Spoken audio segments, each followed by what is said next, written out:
Well, thank you for renting our RV from us, or if you stumbled upon this video just to get a little more information about the Coachmen Mirada 35 ES. Welcome. This is kind of a walkthrough of what we give all of the renters when they show up to pick up the RV, just to the basic overview of all the systems and operation of the RV. So thanks for watching, and hopefully you can get some good information out of this. What we're going to do though is basically we got to the campsite, got it parked, have a good area that's pretty level. What we're going to do is kind of walk around the outside, get the outside set up before we open up the slides, and get everything level, just so that we can have a good spot laid out, make sure that the slides aren't going to hit any trees or anything, as well as kind of get access to the bottom outside compartments, because they're a little bit hard to get to once the slides are out. You'll probably bang your head or something. So with that said, we'll head outside, do a walk around the outside, and then we'll come back in and get everything going. And starting with the outside of the vehicle, going around all the cabinets here. The top one here is the outside TV, and then here we have a storage unit which houses the main electrical inverter. Just make sure that the power button's on. Typically it will be reading the green light showing that it's running off of shore power or the battery there. Inside here is storage. Just be careful not to block in this ladder here. This is the ladder for the bed above the driver's seat. Moving back to this, we have chocks here. If you really need them, there are some leveling blocks, but you probably won't need that. Here's an outdoor rug as well in this cabinet. In the next cabinet here, we have some camping chairs and some more storage through here. Back in this is your propane cabinet. It does not have a lock. For safety reasons, typically I will, when traveling, have the propane turned off. So full right is in the off position, and then to operate the inside systems, the heat, the stove, and the oven, you'll need to have that propane on. So since we're setting it up, getting ready for camp, that propane is now on. Back here, just another storage, and then this is your hot water heater. Really don't have any need to get in here, but that's where the drain is, as well as the pressure relief valve there.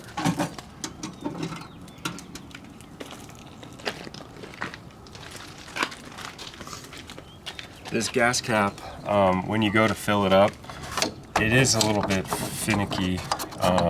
You do kind of have to hold this part here and tighten it. Just make sure you tighten it until it clicks, or else you might get a check engine light because the gas cap's not on all the way. Coming to this side, we have the back system for the rear bathroom, and the black and gray tank for that. So when you're going to set up camp, there's only one hose, so you can either have it set up to the front or the back. But what you'll do is you'll run the hose into the outlet here. You can go through the bottom, out that way, and then typically what you want to do is open up the gray valve, and that way all the sinks, they'll just run out into where you're set up camp with the full hookups. When you do go to leave camp, what you should do is close that gray valve, let the gray tank fill up a little bit, because you're going to use that to basically clean out the system. So when you're going to leave camp and you want to get rid of the black and the gray, again, close that gray, let some water build up in there, and then you're going to pull the black. That's going to flush out, and then you close the black. Excuse me. While you're doing the black, you want to hook up the green hose to the sewer tank flush, and that way you're pumping water into the system to clean out the black tank. So you pull the black tank, let it flush, wait till you see mostly or all clear water coming through the pump out. Close the black, turn off the water, flush, and then you're going to pull the gray, and what that's going to do is pump that sink water through the system. It should clean out the hose as well for that.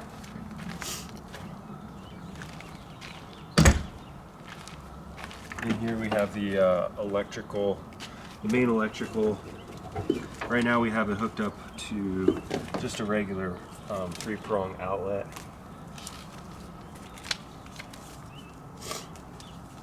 So this is the adapter for that.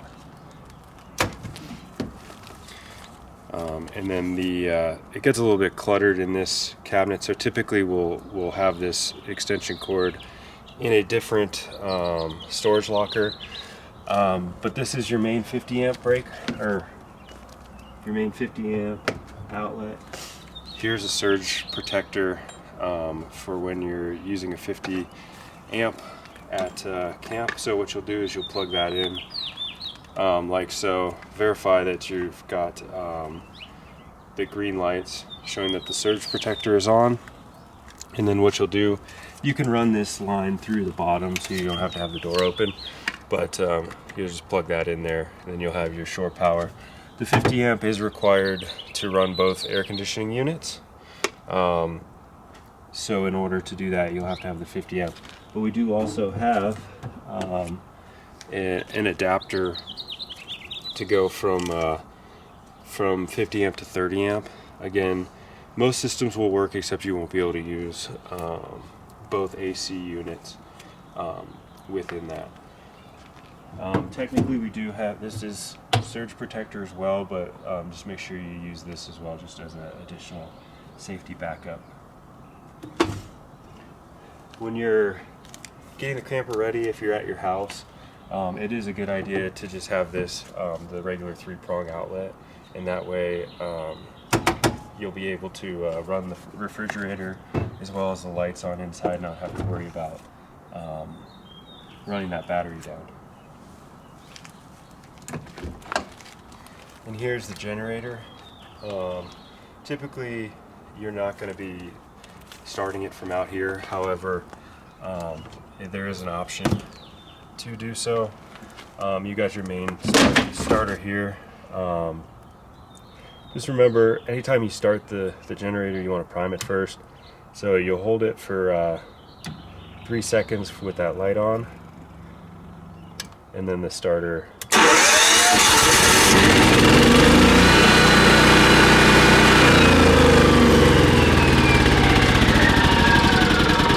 All of the systems in the RV, both air conditioners, everything will work when you're running off the generator. If for some reason you find yourself with a dead battery, there is a pull start option right in here to get that generator started if you have a dead battery.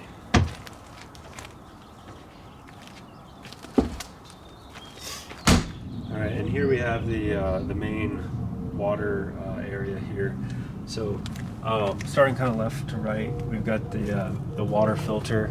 That's going to the filter the water that either goes through the freshwater tank, which is a 90-gallon tank, or through the city water connection. Just remember, anytime that you're using drinking water, hooking up either fresh water or the city water, make sure you use this the white hose. We also have this pressure regulator in here that you can mount to the campsite.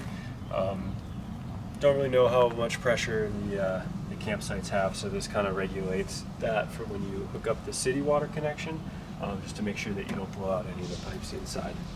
You got the outside shower here, the freshwater tank fill. Again, you use that white hose to fill up the tank. City water connection, again the white hose to hook that up. You can run that through the lower portion here when you're setting up camp, and then you've got the sewer tank flush. So again, just like with the back, when you're cleaning out the gray tank and the black tank, just make sure you have that the sewer hose hooked up, which I'll show you here soon.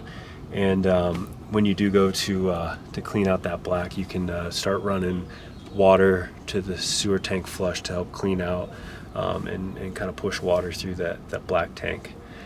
Down here, you've got drains.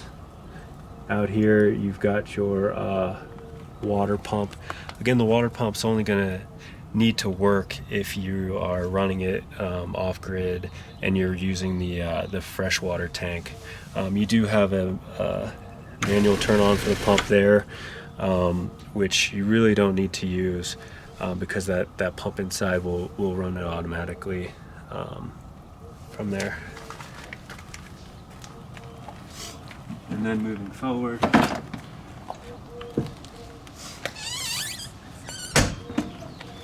we have more storage here. In here we have our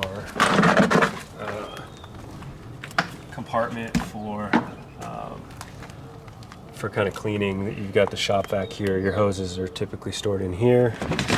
We do have the black tank pod, so if you're using the RV multiple days and you dump between campsites, you can toss one of these in each of the toilets. And then for the gray tanks, so these are for the gray tanks, you just toss one of the pods in. Typically we'll just throw one in the sink in the kitchen and then one in the back bathroom sink, and then that will get the front and the back gray tanks.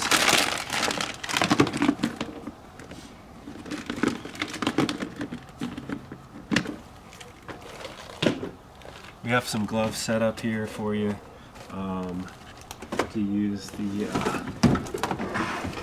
sewer tank. So we do have this to kind of funnel it downhill towards for the campsite, and then this is the sewer hose, which you'll hook up from the campsite to the outlet drain there. And then, as this one says, it's not a storage compartment, but it is kind of where the main the jacks are located in the hydraulic system. So you can obviously see the jack there. If for whatever reason the jack system's not working, you can check in here. Just make sure there's no hydraulic fluid or anything leaking. If that's the case, then obviously reach out to us. We'll go from there. In the front here, we've got the engine compartment.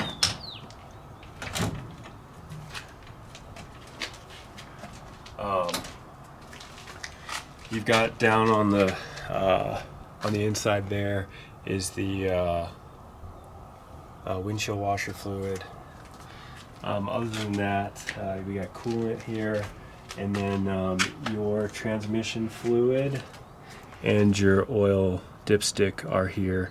Obviously we'll verify all that before rental, but that's there if you do need to check it or suspect that it's low on oil or anything like that. And that pretty much wraps up the outside of the RV. Before leaving, just make sure that you lock up all of the outside bins. They have a tendency, if you don't lock them, they can potentially pop open while you're driving. So just make sure that they're all locked. All right, now that we have the outside looking good. Everything looks like we'll have enough room. We're gonna come back in. We're gonna get the RV leveled for us. We want to make sure that we have a nice level spot and that it's gonna work for us before we start hooking up all the water as well as the sewer outside. So it needs to be on ignition here in order to get the leveling to work. So the leveling is on this on the driver's side. We're going to start with turning on the system, and it's going to sometimes it tells you to wait, but what we're going to do is we're just going to hit the auto function, and then you can see it starts flashing the weight. It will say jacks down. It shouldn't let you drive the RV if the jacks are down, but you'll start getting a little bit of a carnival ride, bounces around while it auto levels itself.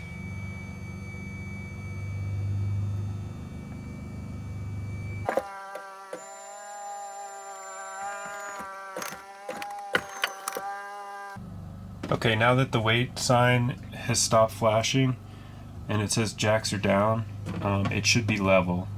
The green light also will stop flashing, so that's when you know that everything is down and it should be level.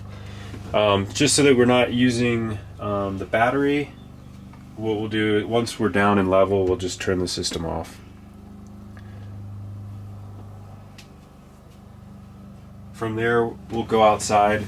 We'll hook up the sewer and the water connections again before we put out the slides, just so that we can have access to those compartments down below without having to hit our heads on the slides. All right, now that the outside's all hooked up, ready to go, what we're going to do is we're going to extend the slides out, give ourselves a nice bit of room in here to maneuver about. What we need to do first is we need to check to make sure that nothing's blocking the slide. So the main slide here, right behind the driver's seat, sometimes people store things back here, but just make sure everything's out of the way for now when you're about to extend it. And then this whole part is going to push back. So we got to come all the way to the back here and make sure that this area is free. So there's a chair here. It's magnetic right there. So just make sure it's attached and out of the way there, because this slide again is going to push out. All right. So coming up here to this panel here, now we're going to push the slide out. You do have to make sure that the key is out of the ignition, and it's also smart to have somebody outside just making sure that the slide's not going to hit anything and that everything is free from obstacles. So we'll put the slide out.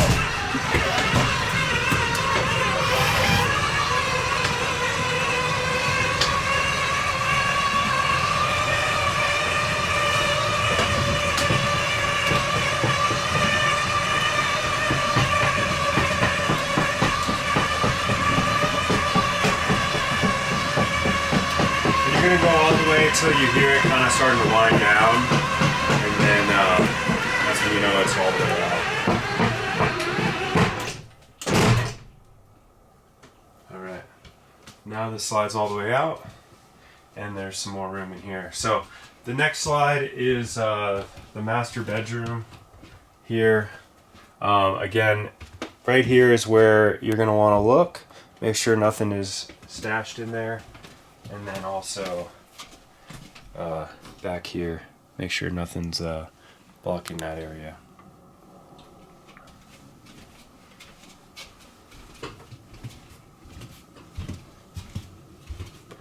And then slide number 2, push that out.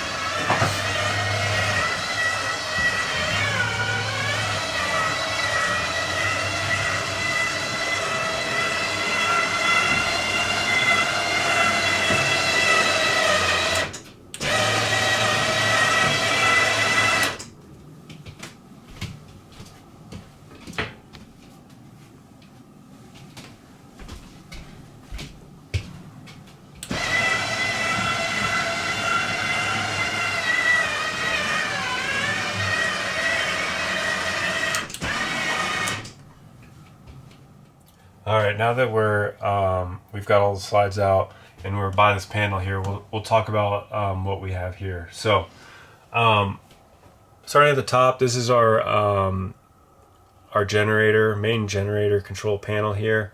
Again, it's another way to start the generator. So again, you push the stop prime button for 3 seconds. You'll hear the generator start to prime, and then you can start it up here.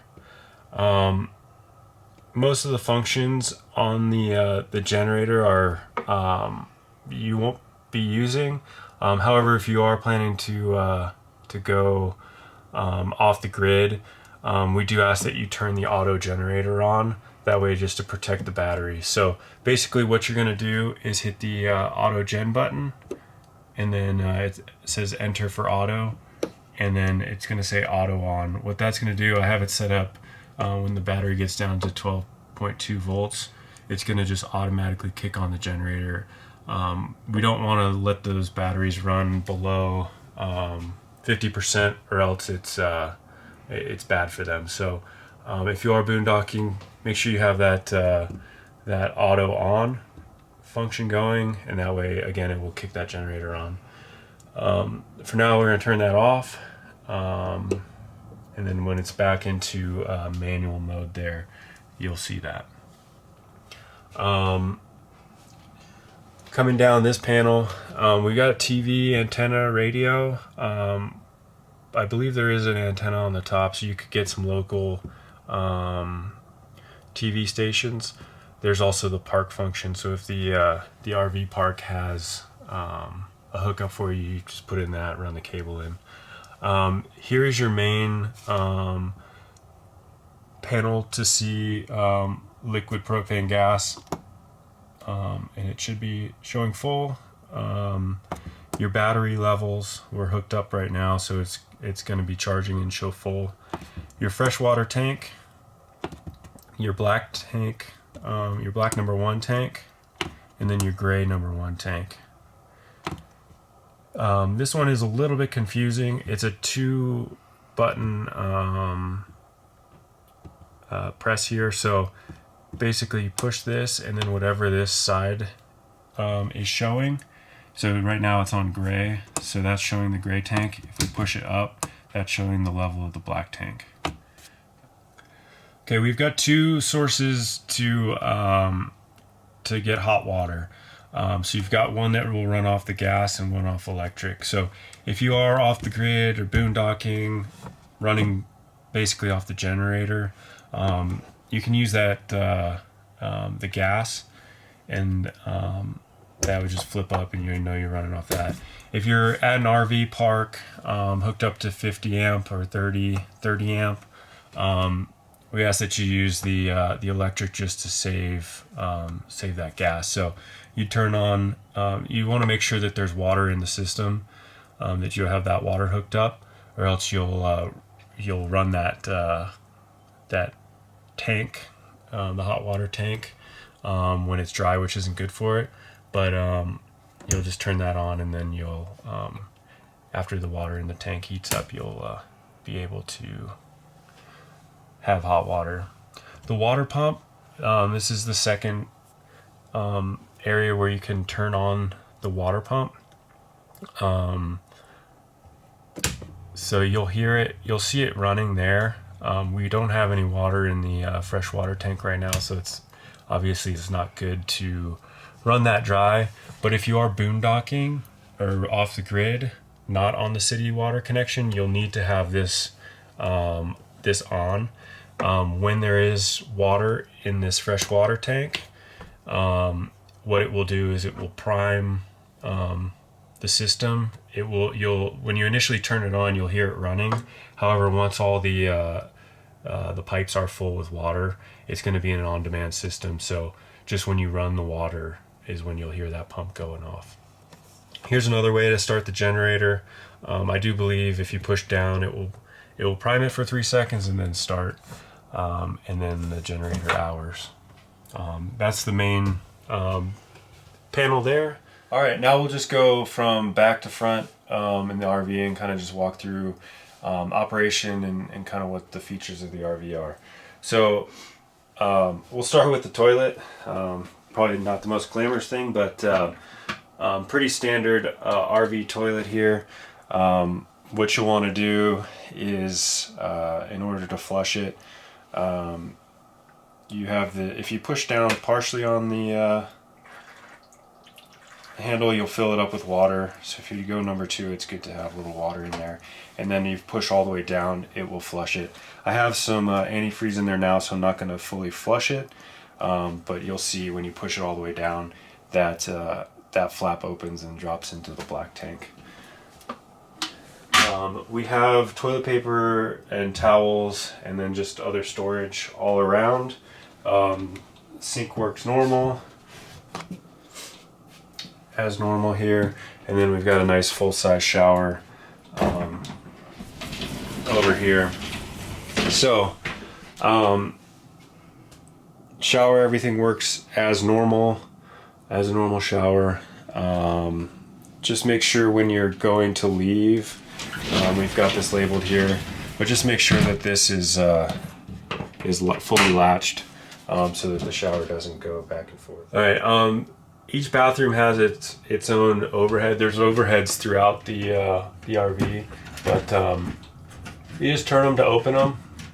They're technically facing towards the wind, so if anything, if you do forget to leave them open, or you do forget and leave them open, it should be all right. Just make sure you try to close them before you go. There's also a reverse fan here to air out the bathroom and get a little airflow going there. All right, in the master bedroom, along the wall here, we got storage closet, nice hanging closet, and then all the cleaning materials. We do ask that you bring the RV back clean the way that we gave it to you and ready for the next rental. But there's cleaning supplies in here, as well as a shop vac in the outside bin that we showed you before. There's another lock for the bathroom door here. Privacy door. Just make sure again that that's latched before driving, or else those boys will bounce around on you and make a racket. You've got there's dual climate air condition and heater. So just make sure, again, you have to be hooked up to at least a 30 amp to have one work, 50 amp or the generator to have both work. So turn those on. You'll just go through the mode. This will just turn the fan on. And then you got cool, which will run the overhead AC units. Just normal setting of the temperature. You've got a heat pump. The heat pump doesn't really work if it's super cold out, but if it is kind of a cool evening, you'll be able to run just the heat pump off the electric. And then if you are camping, it does get cold. You got an option to do both, or just the furnace. The furnace is going to run off the gas, the liquid propane. So you have to make sure that is on outside, and then you set the temperature with that. All right, and then also in the master bedroom, we've got the TV up here. There's a storage part behind the TV. It's a little hidden, so it's a good place to store valuables that you don't want people to see. Got a couple drawers for storage here, as well as underneath the bed. There's outlets on either side of the bed. Those USB outlets will work off just the battery. However, any of the 3-prong outlets that you see, typical house outlets, they won't work unless you're hooked up to some sort of power source at the campsite or running off the generator. There's also storage above the bed. The bed here, the kind of bottom part rests here. It's behind there. I'm not going to pull it out now, but that just needs to be kind of removed before you pull the slide in, as when you pull that slide in, the bed is overhanging too much. It will hit the side and can cause damage to the slide. Moving forward, you've got the bunk beds here. There is an option to remove these pads, and then this part will flip up. It can turn into a wardrobe closet there, or with this flipped up out of the way and the bottom out of the way as well, you can have a little office with the chair in there. Does have a privacy door with a latch here, so you can close that off.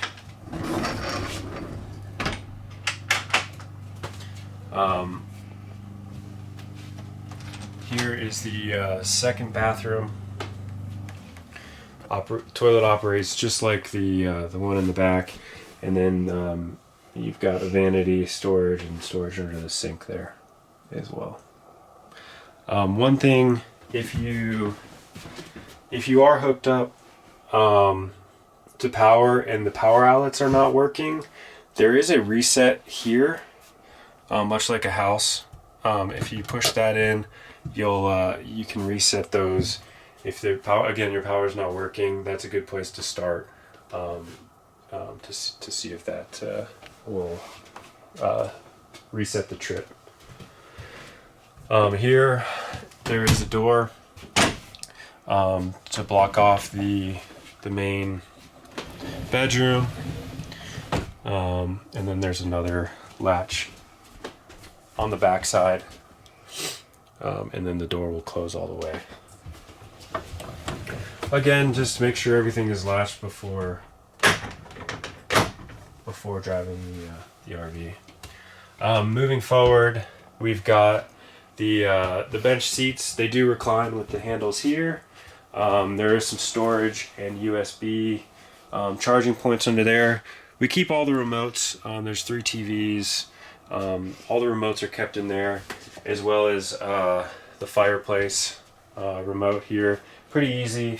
You can just turn it on and off and set the temperature to get some heat out of the fireplace.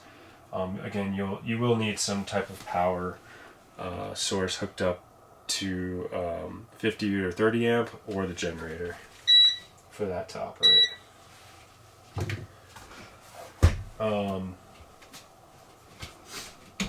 Get a TV here. We've got the refrigerator and the freezer with the ice maker. These should be latched whenever you're moving, just so that they don't fly open. Residential style refrigerator. We will try to have it cool down for you when we drop it off, but it's pretty simple way to turn it on and off with that right there.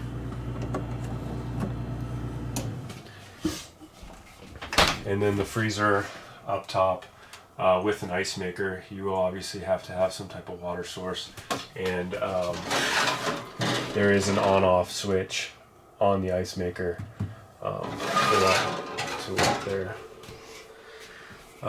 You have a main fuse panel down here. So if you are having some problems, or if you see something tripped, there's the reset panels there. And down here we have a fuse box to get you that. Moving forward with the kitchen, we do have a regular residential style microwave. We are only hooked up to 3-prong right now, so this is not going to work. You will need to be either hooked up to 50 amp, 30 amp, or the generator on, but it works just as a normal residential refrigerator. Here we have the stove. We have the towel set here just to keep it from rattling when you're driving. But the stovetop is pretty similar to a normal stovetop. You'll just turn on the gas, and then this is just a clockwise rotation, and that gets it started up.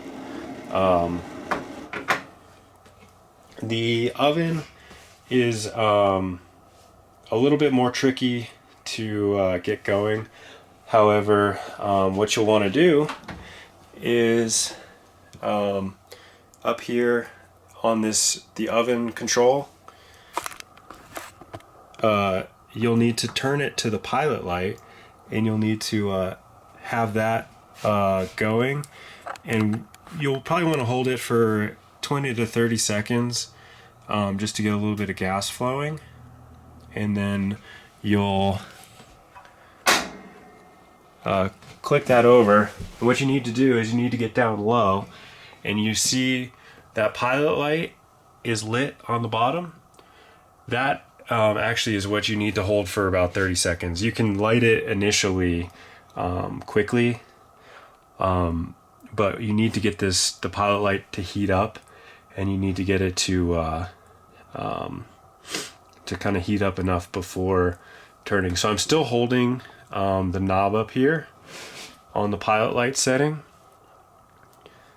and just waiting for that to heat up, and then haven't been keeping track, so we're going to try it. So you can hear the gas coming out now. The pilot light is still lit.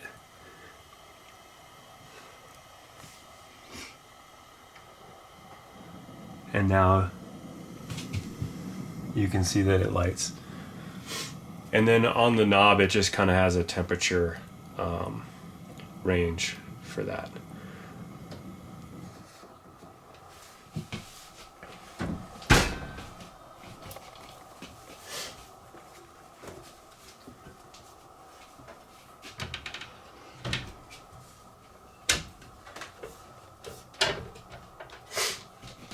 Below the oven, we've got some pots and pans. We've got bags in here, and then dish cleaning, washing rack, and drying rack, all that stuff underneath. Over here, we've got cutlery,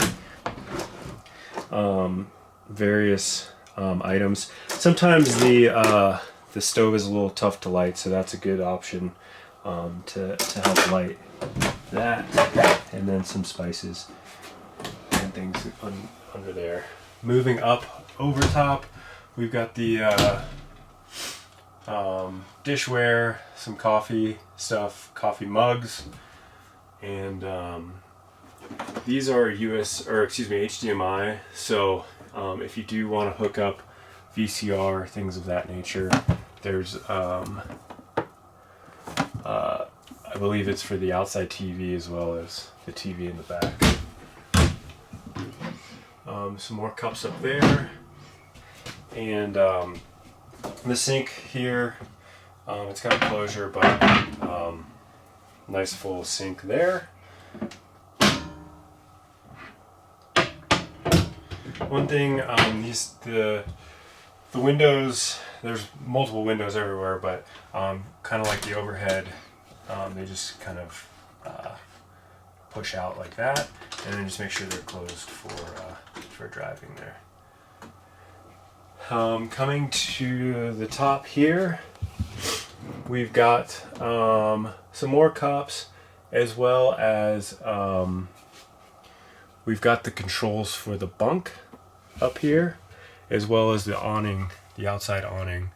So with the awning control, it's just a basic in and out. Obviously, just make sure that nothing is blocking the awning when you're pulling it out, as well as recommend definitely not leaving it out overnight, or if you leave the RV, if the wind picks up or anything like that, it can easily damage the awning. So just be careful with the operation of the awning, but it is there. So kind of moving forward here, we'll talk about over cab bunk. So this whole piece here is going to come down, and it has almost a queen size bed above it. So with that said, these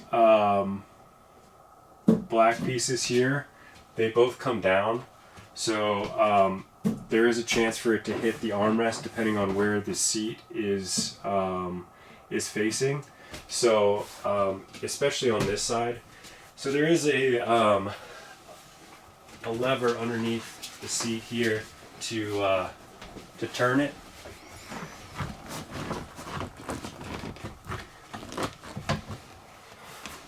I think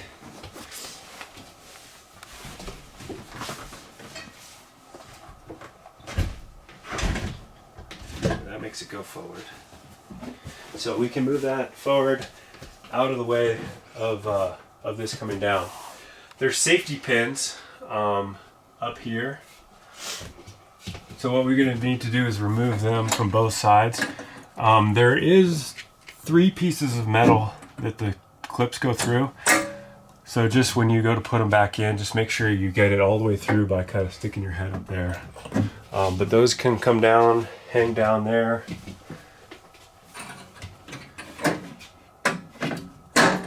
And then the bed is ready to move down with the lowering of the bunk lift here. So again, we're just going to keep an eye on it, make sure that nothing is blocking this from coming down.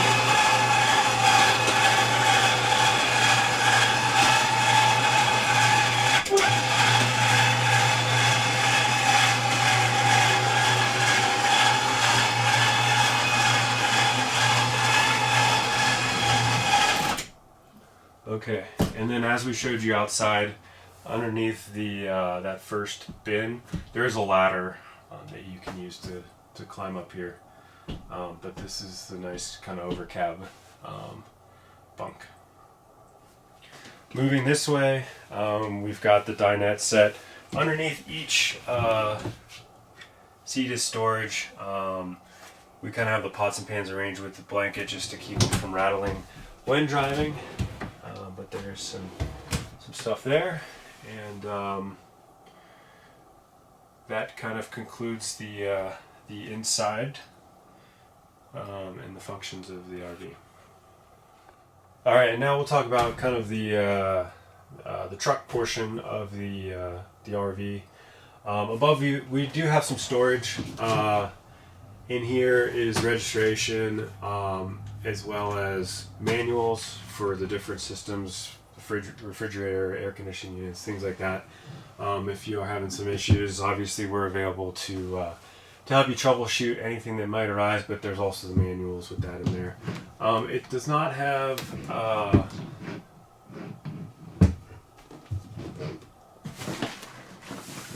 here it is. It doesn't have tire pressure monitoring system, but there is a tire gauge up here to check the pressures. Usually run them.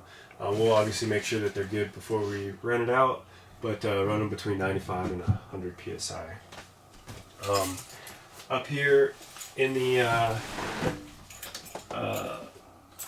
front of the truck, it's a lot like your normal car. We'll kind of go left to right. We already talked about the leveling system. You've got multiple sun visors here, so you've got the main privacy shade as well as a screen shade for driving. You got dash fans here that will operate the fans on the top. Normal headlights, just usually keep those in auto, and then you've got mirror settings here.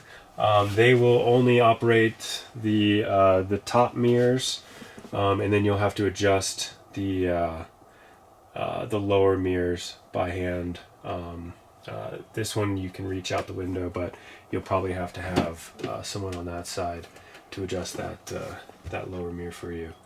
Moving over, we have auxiliary start. So if your truck battery is dead for any reason, you'll be able to use the house batteries to start the truck. So you just flip that switch over. You got yet another way to start the generator, fog lights, the radio. This is kind of nice because you can operate the radio without having the keys in the truck ignition. And then you've got lights and map lights there. Typical Head unit, it's got the radio, it's got the ability to this is kind of nice, you can operate the camera at any time for looking in the back there. It does have cameras along the side, so anytime that you turn on the side blinker, it will show what is off to whichever side you put your blinker onto. You can hook up your Bluetooth phone there, and then typical just AC heat functions like a normal truck. Okay, and then kind of in the entryway here, we do have checklists throughout the RV to kind of back up this video. They are stored in the back of the seats here. The entryway panel, this is starting from the bottom, this is your main battery terminal here. So if you turn it off, it will just kill all the power to the RV. And you know, if you're going to leave it for extended periods of time not plugged in, and you don't have the auto generator function on, that's a good thing to turn off there. The step light, that will turn the light on, as well as if you put it in the lower position, the steps will stay out when you're opening and closing the door, so that the steps don't kind of keep going up. You got some different lights, entry lights, and then this is basically a mini controller for what's down below outside as well. So it will show you your battery levels, and then what it's operating off of. So we're operating off the power up there. So something good to kind of monitoring, and then also, you know, if it's below 12.2 and you have the auto generator function on, it will that will kick on.